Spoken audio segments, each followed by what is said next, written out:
It's OPB Politics Now for Friday, March 8th. As Oregon lawmakers convened last month, they had an ambitious agenda headlined by major intractable issues like housing and homelessness and the drug addiction crisis.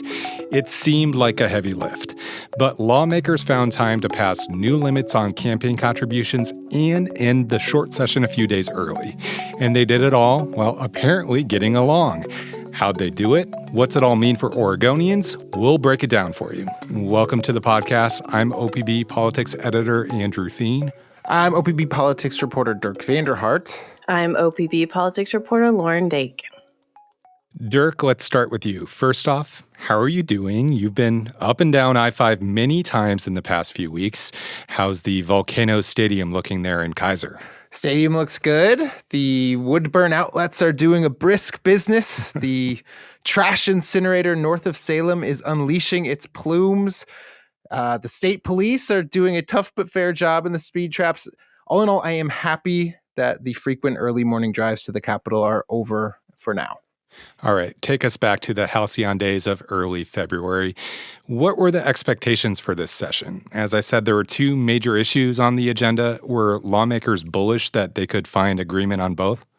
I think they were, yeah. I mean, this was a session that from its earliest days seemed like it would be fairly smooth sailing. And that really is because the two parties agreed on the problems they wanted to address. The first was the state's ongoing housing crisis, which they seem to address every session. But in particular, this time, there was a focus on finding ways to boost construction of housing.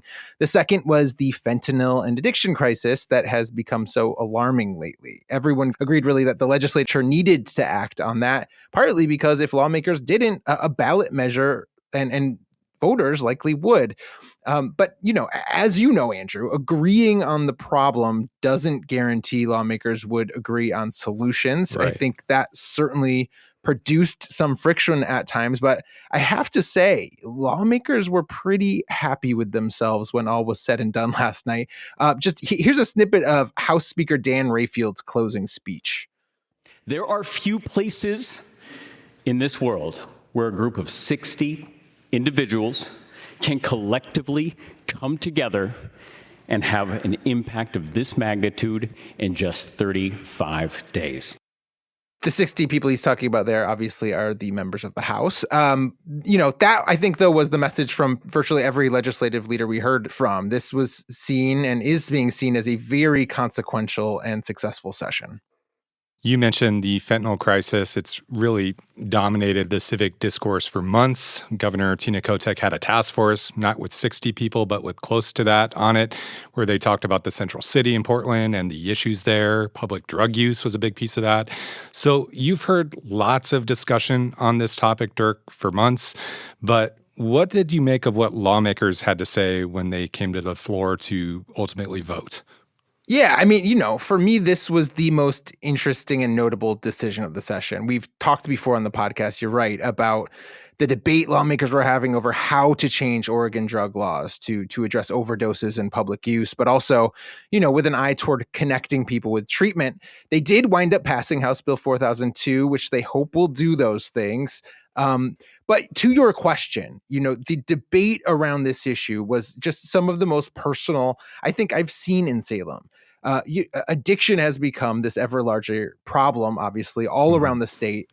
Fentanyl is extremely lethal. And that just means many lawmakers, I think, have had personal experiences that have really shaped their outlook on this. We heard a lot of that in floor debates. I think one of the most remarkable floor speeches I've heard in a long time, really, came from Representative Anessa Hartman, who is a Democrat from Gladstone. She talked about a lot. She talked about, doing a ride along with police and sort of encountering some really, tough circumstances, learning about the breadth of the issue. But she also talked about family members who suffered from addiction, including a stepbrother who died of an overdose, but who she said at one point was able to get sober while in jail. And that really informed her vote. Here is just a snippet of her speech. I can also support this bill because I am someone who believes that sometimes, the threat of jail is exactly what someone needs to hit rock bottom. I know that it is not the only tool and should not be the first option, but it can be a tool. It can be a tool as long as we couple it with treatment and recovery. There were a lot of points of view on this. Obviously, not everyone agreed with Hartman's conclusions, but House Bill 4002, as I say, that main drug policy bill got wide bipartisan support. Before we turn to Lauren and talk about the housing piece of this whole equation, Dirk, how will Oregonians know whether this recriminalization effort is working? People were pretty arguably impatient, and rightfully so, that some of the treatment-related pieces of Measure 110 were slow to roll out and see tangible effects. Will there be a waiting game for some of these measures in HB 4002 as well? Well, that's partly a really complex question. We know now that Governor Tina Kotek will sign the bill at some point in the next month. She announced that last night as the legislature gavelled out. When she does, most provisions will take effect immediately. That includes, things about expanding treatment, but also stiffer potential penalties for drug dealers. But the actual new misdemeanor, drug possession misdemeanor that lawmakers created won't take effect until September. That is a delay that is meant to help counties and county justice systems prepare for an influx of new cases and also to potentially route those new cases toward treatment. I am not sure, to be honest with you, if we have a concrete idea right now of what success for this looks like. I mean, figuring out what this all means will mean, I think, taking into account, people who succeed in treatment, right, because they were caught with drugs, or a decrease in public disorder because of this new, ability that police have, which is something that police and lawmakers have basically promised at this point. But it's also going to include the potentially negative sides of this, hundreds of people who now will see criminal convictions because of the law and potential racial disparities in enforcement that are predicted. So I just think this is a pretty complex picture that is going to emerge, and we will have to be careful of how we try to analyze it. And lawmakers said effectively, we're going to talk about this more likely next year, right? Absolutely. Yep. They are watching and seeing. All right. So, Lauren, we've spent a long time talking about the legislature so far, but Governor Tina Kotek was obviously an omnipresent figure in the House for over a decade. She's in a new role. Governors have a different role in the session, so to speak. What's she been up to? It is a different role, and every governor handles the role and the relationship with the legislature in a different way. And it often evolves throughout their term. Governor Kotek, she's engaged. We know this about her. She's detail-oriented. She's a policy wonk. She was very aware of the changes being made on Measure 110 and what was happening on the campaign finance front, but she was seemingly pretty hands-off in those negotiations. She really chose to throw her weight behind the housing package and just the housing package. It was her only bill this session. She wanted lawmakers to put $500 million toward housing. Lawmakers scaled it back to $376 million. Still a really significant package, especially for a short session, and coming on the heels of a $200 million investment from the previous session. So the governor's priority on this topic has really resulted in millions of dollars of new funding toward housing. And we saw this session, the governor likes to talk about housing. She likes to think about housing, and she kind of always has. Just listen to her testify to lawmakers earlier this session. I feel like I'm chief architect, chief cheerleader, and just like, hey, can we get this done? And here's why. We should always remember the why we're here. Traveled around the state last year, every county, everybody talked about housing. Silverton, Grants Pass. Stories were a little different, but a lot of similarities. I want to live in this community. I want to work in this community. I don't have a place to live. So I think you can kind of hear like the enthusiasm in her voice here. Like I said, she's a policy wonk, and this housing package is a big deal. It's a lot of money. It's expected to help renters. It's expected to streamline the building process and boost housing for middle income people, build more housing for teachers and firefighters. It's supposed to fund existing homeless shelters. It's really wide ranging. And now, she needs to watchdog these dollars to make sure that they're spent in a way that equals real results. All right. You spent a lot of time, Lauren, listening to committee hearings, floor votes, discussion on this topic. What stood out to you? There was a lot about this session that felt old Oregon to me. People working together, collaborating. A few of these really big packages passed the way that they're supposed to pass. This was one of those. It was drama-free, really. I mean, everyone agreed there was this housing crisis. The governor worked the concepts in the interim. She came prepared to the session. She knew lawmakers would make changes. She knows that's part of the process. There was a lot of public testimony. Lawmakers worked the bill. I'm just basically describing how a bill becomes a law right now. And ultimately, both Republicans and Democrats voted in favor of it. And I think it's easy to point out when things go awry, and we often do, but sometimes it's also worth pointing out when the process works the way it's supposed to work. Let's stay in this kind of prism of thought here. Right before the session started, the Oregon Supreme Court weighed in and ruled that the Republican senators who walked out for weeks last year, you guys might remember that. It was a big part of the last session. They could not run for re-election.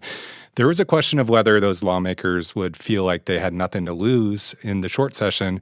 But the bills, like you just said, Lauren, that we talked about, they passed with bipartisan support. Minority Leader Tim Knopp went so far last night after, they gavelled out to credit the walkout with leading to this bipartisan session. I got to ask, is that political spin? Is there some truth there? What are your thoughts? I mean, the Democrats will say it's spin, and did in fact say that last night when we asked them. They said no, they had come into this session really looking to have productive conversations with the Republicans, and there was this new reframing of how, back and forth works, and that had yielded results. I would say I think there is truth to what Knopp said. First, though, let's just highlight the sentiment. I mean, here is what he actually said in part after the session gavelled out last night. We stood on principle and we paid the price for it. 10 of us did. And we would do it again. And I think that they recognized the resolve. They also recognized, each day. I mean, we could walk out and say, see you Sunday, and we'll determine what's going to pass and what's not going to pass. We didn't have to do that. The other thing I think worth pointing out here is that Republicans had public opinion in their favor, too. A lot of these issues, rolling back Measure 110, the housing issue, campaign finance, they're all things that Oregon voters wanted. And Knopp says it right there in the cut. They had nothing to lose. He's losing his seat. Other Republicans are losing their seat. They've already used their nuclear option. And I do believe they would have used it again if they felt like they did not have a voice or input in the conversation. And then they also had public opinion on their side. And I think Democrats knew that they would walk, and they did not want that. Yeah, I mean, I think they self-censored in some ways, right? Like, we heard about a greenhouse gas reduction goal bill that went away because it was deemed too controversial, so Democrats were happy to kill it, or at least some of them were. Or, we just didn't see a lot about guns or abortion. I mean, the third rails that typically ignite people were virtually nowhere to be seen this session. So, for Democrats' arguments here, I don't think they can deny that there was some self-censorship because of what Knopp is saying that helped lead to a smooth conclusion. All right. We talked about two significant packages already, but Dirk, you broke the story mid-session that campaign contribution limits were maybe on the table. Then that ultimately was not just on the table, it passed. How significant are these rules, and what should voters, I guess, expect when they kick in 2027? Is this a big deal? It's a huge deal. Yeah, I mean, it's something that everyone is surprised by. And I think even some of the lawmakers that passed it are surprised by. This is an issue that always sort of lurks beneath the surface in legislative sessions, at least the ones I've covered. But it rarely comes up for air unless it's for some public hearing that doesn't really go anywhere. And then seemingly out of nowhere this year, lawmakers found agreement on campaign finance limits after feeling, I think, very, very far from any sort of agreement like this in past sessions. What changed here was the political climate. Everyone saw a ballot measure on the horizon that would have created limits a lot of people in the Capitol viewed as far too restrictive, maybe unworkable. So like with drugs, that created a necessity to act in lawmakers' minds. That was helped by the fact that two major donor groups, business and labor, put aside their many differences to find a compromise they both could live with.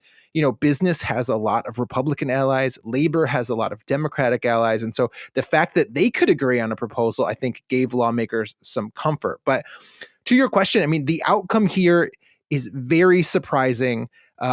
The state passed a campaign finance bill with support from all these people, Democrats, Republicans, business, labor, and advocacy groups that have been pushing campaign limits for years. These rules are going to be super significant. I think they're going to reshape political races in the state when they kick in 2027. Maybe not always for the better, though, because with restrictions on where certain money can go, there come all sorts of other tools that are available to folks for spending money in other ways, and it gets very messy. It also might be kind of hard to track money that goes through the system. So I'm still wrapping my head around it, to be frank, but this is a very, very big deal for Oregon politics. Okay, let's do a lightning round to close. What are some other bills that may have a tangible impact on Oregonians that became law? One of those is the so-called right to repair bill. And that's a bill that Senator Janine Solomon, she's a Democrat from Hillsborough, she's pushed a couple sessions since 2021 to try and get this through. It finally happened this session. And the idea here is just make it easier to repair complicated devices like smartphones and computers. So maybe instead of having to constantly upgrade your iPhone, you could take it to a technician that could actually fix it. And then there was another bill that slightly wonkier, but I think is really interesting. And it just passed yesterday on the last day of session.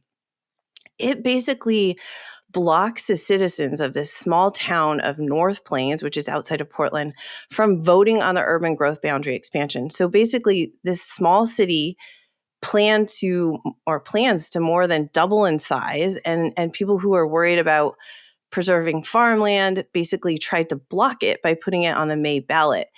So lawmakers passed a bill saying that, you cannot hold a public vote on a city's urban growth expansion plan, which is often a decades-long, very expensive process. Super wonky, but super interesting, and will probably ultimately end up in a lawsuit. I'll just go through several that were on my radar very quickly. Lawmakers are now regulating the use of deepfake technology in election ads. So people need to disclose if they're using artificial intelligence for campaign ads. They made using drugs on public transit a Class A misdemeanor, which is more severe than the other possession law that they created.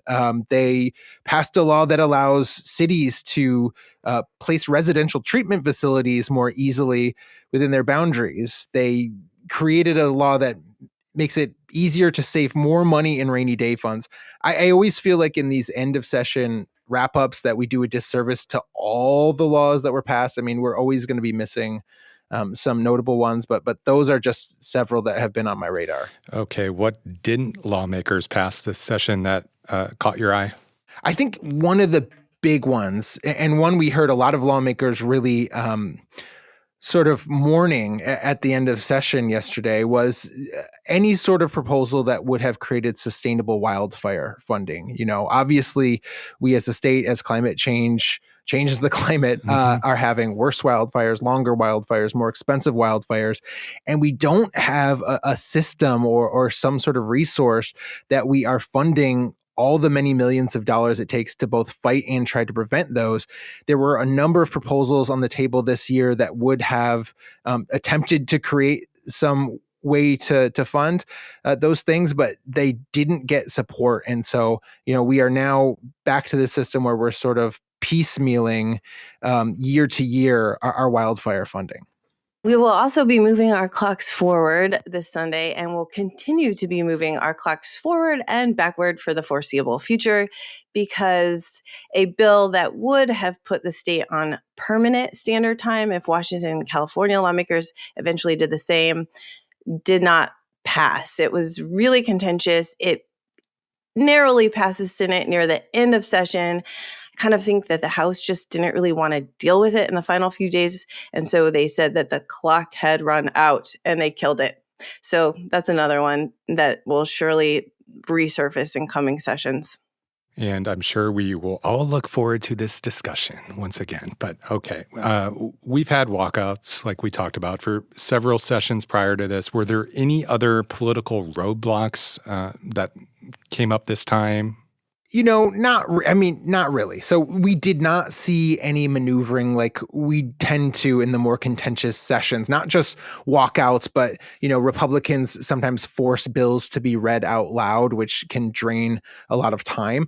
But there were some last minute tactics this session that wound up killing a couple hard-fought bills that really looked like they were about to pass. One was Senate Bill 1583, which would have blocked school boards from banning books if they were doing that for a discriminatory reason. The other was House Bill 4130 that would have curbed corporate ownership of medical practices, a very complex bill. Those both had Republican foes that wound up using the legislature's rules to essentially push back the time that lawmakers could vote on that bill into the weekend, into Saturday. And as it turns out, no one wanted to work over the weekend, so Democrats let those bills die.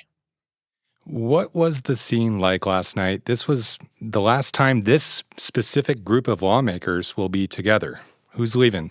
I spent most of my time in the Senate last night where there are those Republicans, a lot of them who have served in the chamber for years, decades even, will not be coming back. And here's the thing about Salem, especially because lately we have spent so much time talking about walkouts and political fights. There are actually a lot of members in the legislature who, especially the Senate, who have served in that body for a really long time. And they're coworkers. When someone's spouse dies or someone's house burns down in a wildfire, two things that have happened to members recently in that body, it doesn't really matter if they're Republican or Democrat, if their values align or they don't align. Like all of us, we have coworkers who we respect, but maybe we don't always agree with. And that was really the vibe in the Senate last night. Last night, I saw Senate Democratic leader Kate Lieber, who is a very progressive lawmaker from Portland, go up to Republican Senator Lynn Finley from Vail, who is very conservative. And I just sort of happened to observe this. They were kind of on their own while people were waiting for the House to finish their work. And she just went up with tears in her eyes and gave him a huge bear hug and said, I'm really going to miss you. And it was genuine. And that was kind of the vibe of the Senate last night. Yeah. And, I was in the House, obviously. Someone had to be in the House. And they were just in a very good mood. I mean, the House is often, known to have more levity than the Senate. I think there's more people. And it's very common also around adjournment for things to get a little slap happy. I think that's partly, just the vibe of the House, as I say. I think it's also in part because Dan Rayfield, who's been Speaker for the last 2 years, often sets a pretty informal and humorous tone as he's running the chamber. Rayfield actually stepped down last night because he's running for Attorney General. So the House elected Majority Leader Julie Fahey as the next speaker. And just as an example of the vibe there, House members had been circulating Sine Die bingo cards. So they were sort of playing along through the day. They included phrases or other things that often happen at the end of session. One of those bingo squares was the line, "I wasn't planning on speaking today." And maybe not coincidentally, here is the start of Fahey's speech after being elected speaker. Colleagues, I wasn't planning on speaking today. True story, wasn't planning on speaking today. But seriously. So, that is a pretty good example, I think, of the general tone of the House for a lot of session and certainly last night. There was also some somberness, though. A lot of people are leaving. Rayfield will be leaving to run for AG. There are some members, Janelle Bynum and Maxine Dexter, who are hoping to go to Congress. They're leaving. Some other folks are going to join the Senate. And then Representative Paul Holvey, who's been in the legislature for around 2 decades, is retiring to spend time with family. So some somberness too, but all in all, good spirits for Sine Die. Okay, who were the big political winners this session? This was a good session for Governor Kotek for a couple of reasons. She put her weight behind the housing package. It passed. It might not have been the amount of money she initially asked for, but that's the process. She knew that. She set the stage for that going in.